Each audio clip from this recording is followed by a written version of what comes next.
Assalamualaikum warahmatullahi wabarakatuh. Perkenalkan, nama saya Lela Rafidah Ramadhani dengan NPM 251061120020. Saya dari kelas MPI 2A. Di sini saya akan menjawab soal ujian tengah semester dengan mata kuliah Sejarah Pendidikan Islam yang diampu oleh Bapak dosen Iqbal Amar Muzaki. Jawaban yang pertama, analisis manajemen kurikulum awal Islam di Sufah. Sufah di Masjid Nabawi merupakan lembaga pendidikan Islam pertama pada masa Rasulullah SAW. Manajemen pembelajaran di Sufah memiliki 3 komponen utama, yaitu kurikulum, pendidik, dan metode. Kurikulumnya berfokus kepada Al-Quran, Tauhid, akhlak, ibadah, dan keterampilan seperti berdakwah dan kepemimpinan, yang dimana pendidiknya langsung oleh Rasulullah SAW dan para sahabat yang mengetahui Islam lebih dulu.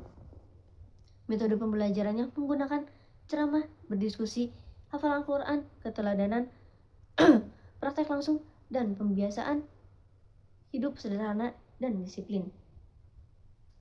Strategi manajemen ini berhasil mencetak kader pemimpin seperti Abu Bakar,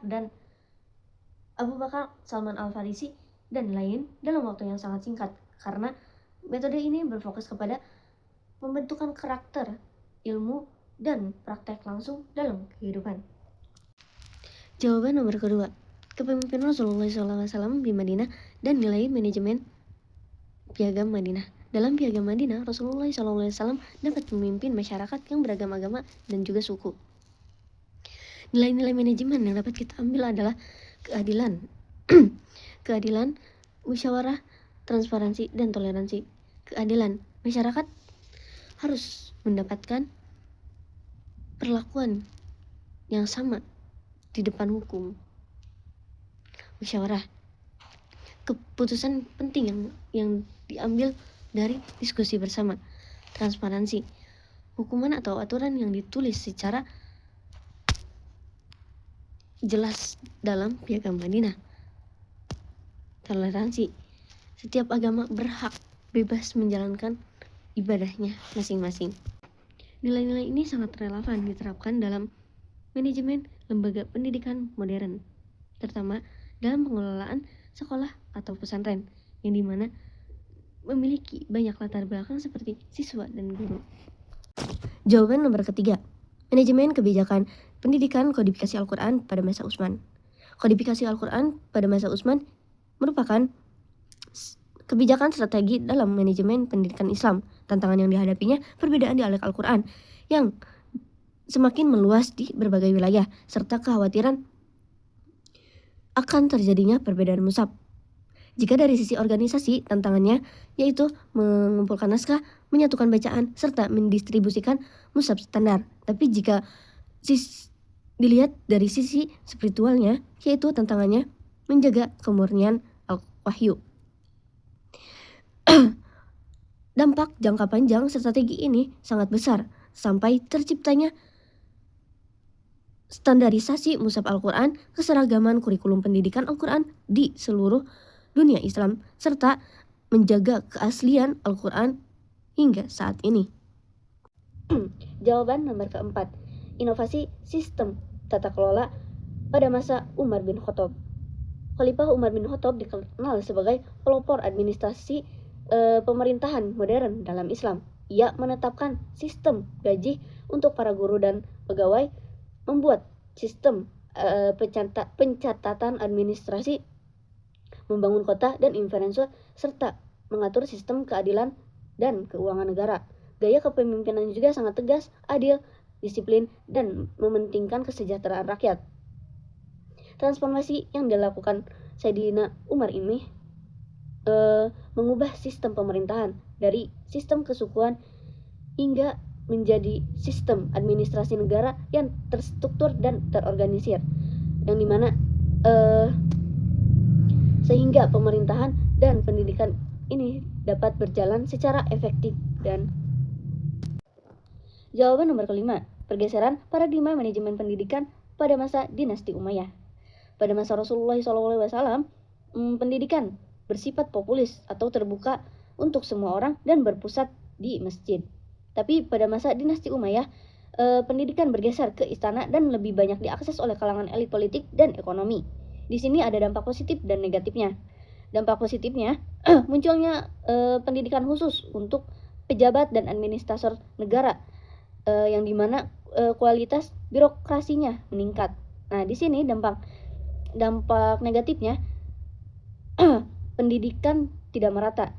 Masyarakat umum menjadi lebih sedikit mendapatkan akses pendidikan tinggi sehingga terjadinya kesenjangan ilmu pengetahuan di masyarakat. Jawaban nomor ke-6. Manajemen budaya dan bahasa pada masa dinasti Umayyah. Khalifah Abdul Malik bin Marwan menerapkan kebijakan Arabisasi yang dimana menjadikan bahasa Arab sebagai bahasa resmi administrasi pemerintahan. Kebijakan ini berhasil menyatukan sistem administrasi di wilayah kekuasaan Islam yang sangat luas dan memperkuat identitas budaya Islam. Namun, di sisi lain, kebijakan ini menimbulkan ketegangan sosial, terutama bagi non-Arab yang merasa tersisihkan, yang kemudian muncul gerakan Syubiah. Dari sudut pandang manajemen budaya organisasi, kebijakan ini berhasil dalam standarisasi sistem dan komunikasi administrasi, tetapi kurang memperhatikan keberadaan budaya lokal yang menimbulkan konflik sosial. Jawaban nomor ke-7. Analisis manajemen lembaga Bait al-Hikmah. Bait al-Hikmah merupakan pusat penelitian, kajian, dan penerjemahan ilmu pengetahuan pada masa dinasti Abbasiyah di Baghdad. Keberhasilan lembaga ini disebabkan oleh beberapa faktor manajemen. Yang pertama, manajemen sumber daya manusia yang baik dengan merengkut peneliti, ilmuwan, dan penerjemah dari berbagai negara seperti Persia, Yunani, dan India. Yang kedua, pendanaan yang kuat dari khalifah sehingga peneliti dan penerjemahan berjalan dengan baik. Yang ketiga, kolaborasi internasional dengan penerjemah dari berbagai peradaban. Yang keempat, adanya budaya ilmiah seperti diskusi, peneliti, dan penulisan buku. Bait al-Hikmah merupakan menjadi pusat perkembangan ilmu pengetahuan dunia dan menjadi penggerak utama kemajuan peradaban Islam pada masa itu. Jawaban nomor ke-8. Visi kepemimpinan untuk membangun karakter masa dinasti Abbasiyah. Pada masa kepemimpinan Harun ar-Rasyid, perkembangan ilmu pengetahuan sangat maju karena pemimpin memiliki visi untuk menghormati ilmu dan ulama. Pada pemimpin juga memberikan dukungan berupa fasilitas pendidikan, perpustakaan, pendanaan penelitian, dan penghargaan terhadap ilmuwan. Pelajaran manajemen kepemimpinan yang dapat diambil oleh kepala sekolah dan pemimpin pesantren adalah pemimpin harus memiliki visi pendidikan yang adil atau yang jelas,